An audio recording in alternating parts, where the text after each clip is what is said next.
Hey everybody, Scott Steen with the winnersandwhiners.com coming to you from the Tom Hamilton studio deep in the bowels of the Winners and Whiners Sports and Entertainment Complex to bring you today's Deep 3. As always, don't forget to like, don't forget to subscribe, mash that thumbs up. You guys know how to do. You've been doing a great job lately with all the love. Appreciate it, of course. Speaking of love, don't forget to check out our March Madness guys if you haven't already. I know a lot of you guys have already picked yours up, and let me know. Let me know what you think of the guide. Are you digging it? We got a lot of guys that work their ass off on that. Not me, but a lot of other people involved with the project worked very, very hard, very long hours to get that ready to go. So let us know what you're thinking.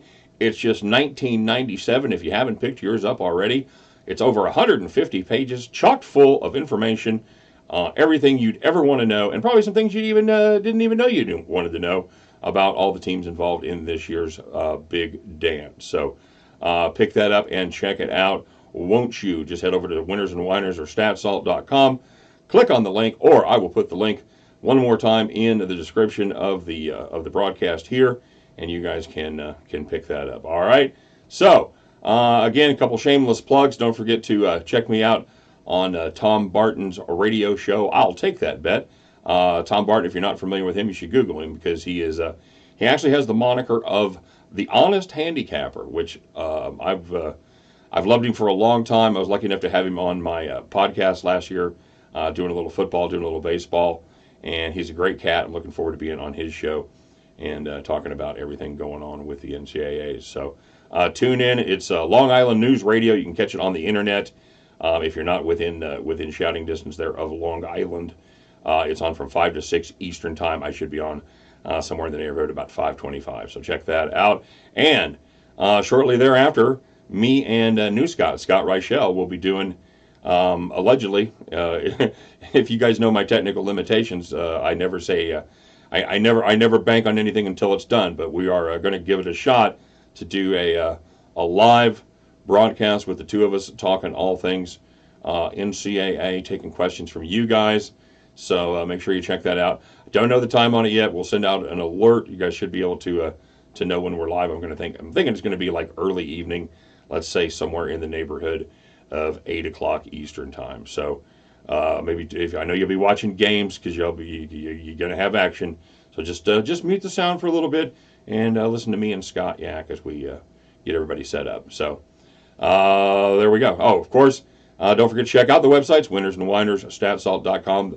One of your most valuable resources, if not the most valuable resource you will have this time of year.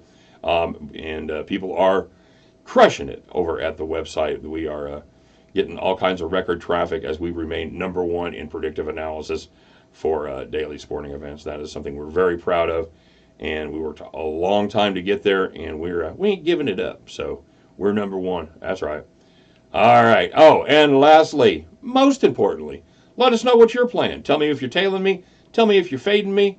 Tell us what you come up with on your own. I know there's a lot of games out there. Got some little NBA, got a little soccer, got a little NHL, and of course some of our lesser-known college tournaments. The NIT, the CBI is going on, and as well as the CIT, and there's a lot of good value there. And I know you guys are sniffing it out. So let me know what you're playing. All right, quick recap of yesterday's action. Good news here for the Deep 3. Deep 3 went what? 3-0. That's right. We had the Prairie View A&M over. We had South Dakota State taking care of business there against Texas in a game that I thought they had a shot of actually winning outright, but they definitely covered up the number. And we had UNC Greensboro to take care of a big number there. And after looking a little sketchy there in the first half, they stretched themselves out in the second half and took care of business easily. We went 1-2 on the premium side. We had Prairie View A&M -2, and they squandered a gigantic lead. They had a 13-point lead even into the second half, and in fact led the game with 5 minutes left to go, but they could not close. Couldn't get it done. And we also had Marshall to cover 7.5. And Marshall, after another team that had a 15-point lead in the second half, ended up marshalling around, if you will, and ended up covering by 5. Yikes. And we also had Belmont to take care of business there against Temple, and they did just that. So 1-2 we go, 3-0 on the premium side, 4-2 overall. Not a bad start. So we'll see if we can keep that going here and maybe even get a little better on the premium side. All right, first game today, taking a look at the play-in game, the 16 matchup between North Carolina Central and North Dakota State. North Dakota State is -5. And you know what? This should be an interesting matchup between the best team in the worst conference in D1 and the third place finisher in the Summit. It should be, but it won't be, because the best team in the MEAC is Norfolk State, and they didn't make the tournament because they got outlasted 50-47 by the North Carolina Central Eagles in the conference finals. Central's been doing it with defense, but they haven't been doing much on the offensive side of the ball, scoring just 60.5 points per game in their last 4, including the 3 tournament games.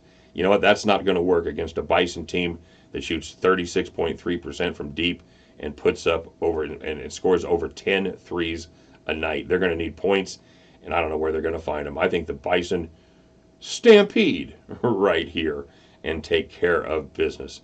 Next, we wanted to take an opportunity to bet on at least one more MAC team. So here we go. And actually, we're going to fade them right here as Toledo takes on Xavier. Xavier's at home, -7 in the NIT. You know, and this might have been a fun game had both teams been at full strength. Unfortunately, they're not. The Rockets are going to be without the Jacksons. They're two of the 5 to Jackson 5 are not there. Hopefully, it's like Tito and Jackie, so they can still get on. But yeah, it's not good. 2 starters gone, and in addition, they've got one more guy that's a forward that started to get more minutes, and he is going to be gone as well. This is devastating news for a team that on their best day only goes 8 deep. So you take away those 3 guys, I'm not exactly sure who's going to play. Maybe they could talk to Oklahoma State and get one of their managers to cover a few of the minutes. I think the Musketeers are going to wear them down.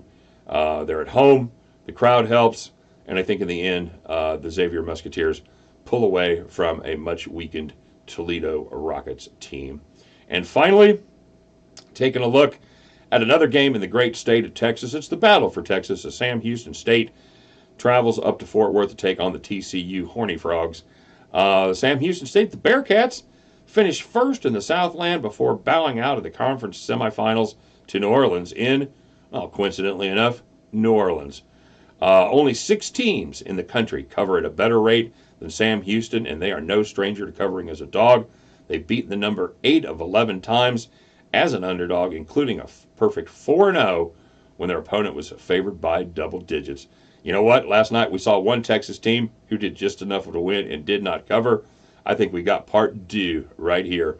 Call it a Texas 2-step as the Sam Houston State Bearcats take care of business and grabbing 13.5 points. We're also down on Xavier, -7 against Toledo, and the North Dakota State Bison, -5 against North Carolina Central. Hey, you get yourself down on those 3 bets, and at the end of the day, you guys can join me as we head back to the window. All right, let's take a look at our shout-outs, shall we? Little shout-out action. Hot potato, bless my soul. I don't know if you guys watch. I don't know if you guys watch all the other handicapper videos that I do, but I've got a writer there named Greg Patuto, and every time I do one of his picks, I can't stop singing that Meatloaf song from Rocky Horror. The Hot potato, bless my soul. Okay, no more singing. Here we go. We got a lot to get through today, so let's do it. Mike D. He had Fairleigh Dickinson. He faded my premium pick. Nicely done. He had Indiana. Whew, no sweat there. He had Memphis, and he tailed me on UNC Greensboro. Very nicely done, Mikey D. Borno had the Sixers, the Bucks, Greensboro, Wright State, Fairleigh Dickinson over 149. He had the Pens and the Canes over 1.5 in the first period. Another first period hockey junkie. Welcome. Miguel Lanola had Wright State, Hofstra, Arkansas, Creighton -8, and the deep 3. Nicely done. He had Prairie View over 149, and he had the other 2 as well. Well, I'm digging it. That's very nice. You had South Dakota State and of course Greensboro. The astute Aardvark had Creighton -8 and Hofstra. Super Cisco had Hofstra under 164. Little Taco stayed in the NBA. Had the Warriors and the Clippers. Scott K said he went Arizona Tampa Bay. In the first period in the hockey game the other night, he said my lean paired with a little research paid off for him. Congratulations, Scott. Please don't ever believe me on hockey again because I can't stress enough how little I know about what the fuck I'm doing. C Dub, he had the Crusaders -1.5 and over 3. Nicely done, C Dub. Peach Waller had Belmont, and in his first period plays tonight, he had the Boston and the Islanders under, and the and Washington and New Jersey over. Well done, Peach. Super Cisco, he had the Rockets. He said, "Way to pump up this tournament, dude." This is natural. I'm this way whether I'm doing videos or whether I'm sitting there gambling and watching them all on TV. I love this time of year. And pretty soon in a couple days we're gonna have games on TV all day long, all night long. Yeah, that's get the bedpan out. That's what I'm saying. There's a nice visual for you all. You're welcome. Um, he he said it's a lot of fun. I wish you could just take a month off to watch the games. Hey, that's no shit. Welcome to the club as I'm trying to put together about 40 videos here in about 36 hours. So, yeah, I wish I could take a month off too. Unfortunately, I like having a house and not living in my car. So we do what we got to do, right, brother? Legion of Picks, he played South Dakota State and he played Colorado -4.5. That's another game I was kind of looking at. I'm glad you hit that, LOP. Stephen J said he's a new follower. And he says, I've made him a believer. He said he also bought the guide, and let's get this money. That's what I'm talking about. And I hope you're enjoying the guide, Stephen J. And I hope your tail is on the deep 3 today and cash them 3 tickets. Legendary King said he also bought the guide. He played 1 pick today. 1 pick. That's what I'm talking about. And it was a good one. He took the Rockets -7.5. They blasted them. Well done, LK. Loving it. Loving it. And I talked to, we had a new cat here named Ortho, which I hadn't seen comment before. Welcome, brother. And he talked about the motivation in the NIT games, and that's kind of a tricky thing, because like he said, when all you can do is finish 67th or so in the nation, what's your motivation? And that is going to vary from team to team, because you've got some of these teams, like Texas, they did show up enough to win.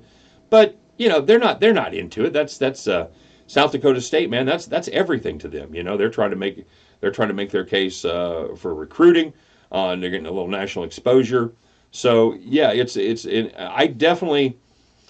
tend to look really hard at the underdogs in those situations. I want to know. I think motivation plays a major role this time of year. A lot of times I think motivation is kind of overrated. But you're absolutely right, especially on these lesser tournaments, even below the NIT, where you've got the CBI, and then you've got the CIT, where you've got teams like that are hosting games even that are below 500. So yeah, that's a great point. Always check the situation when you handicap these lesser tournaments. A lot of times there's really good value there, and you can take advantage of it by figuring a motivation. But it's not. It's definitely something that you have to consider. So, Ortho, thanks very much. That's a great question. I'm glad you brought that up because that's definitely something that I wanted to talk about. Okay, guys, it was a long one today, and we're gonna have a long here. We're gonna have a long couple weeks of basketball. So pace yourself, hydrate, get yourself plenty of fluids, eat well, eat right, lots of veggies. You know what I'm saying. You love those veggies just like I do. You guys have a great day. Good luck, everybody, and you know what? Hopefully we'll talk to you. Hopefully we'll talk to you tonight. Stop by, give us some comments, ask us any questions to me and New Scott. The kid's a sharp handicapper. I'm telling you. I told you guys when he first started, I told you he was good, and he is. He's blowing it up. So stop by and say hey to Scott Squared. All right, you guys take care, and hopefully talk to you later on tonight. All right, bye bye.